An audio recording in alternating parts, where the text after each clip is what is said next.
you, Justin.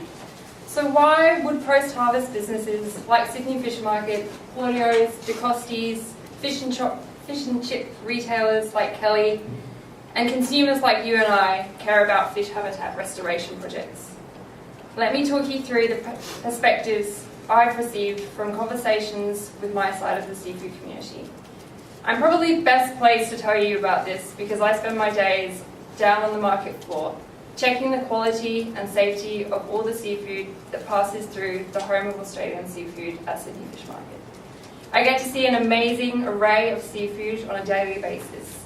I'll see between 120 different species per day to over 500 species a year.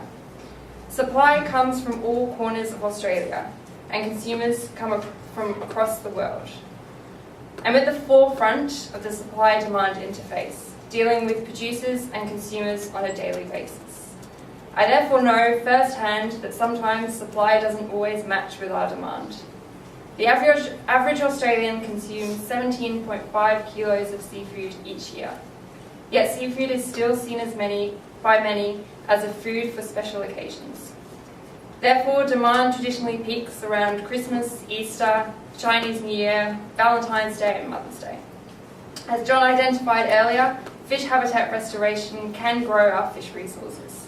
It could also provide post-harvest businesses with a reliable and sustainable supply of seafood, safeguarding it for future generations.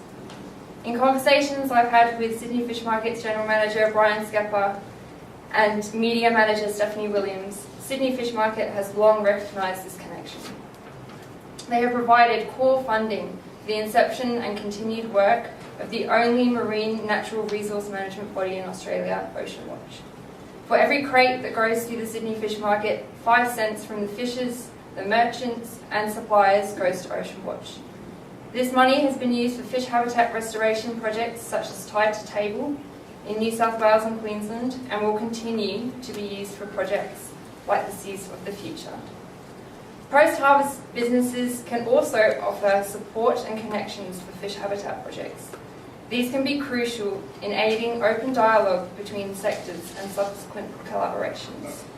One main barrier that's become clear for post-harvest businesses and consumers being involved in fish habitat projects is having unclear roles.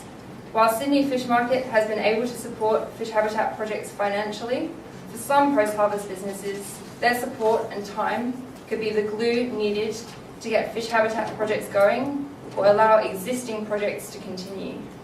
The conversations I've had with Simon Rowe from Ocean Watch, he's identified that all sectors are time poor.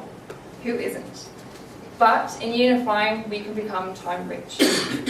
So now I'd like to pass you over to Tiger Davey, our professional fisherman from the NT, who's going to talk to you about the opportunities and barriers in the professional and Indigenous sectors.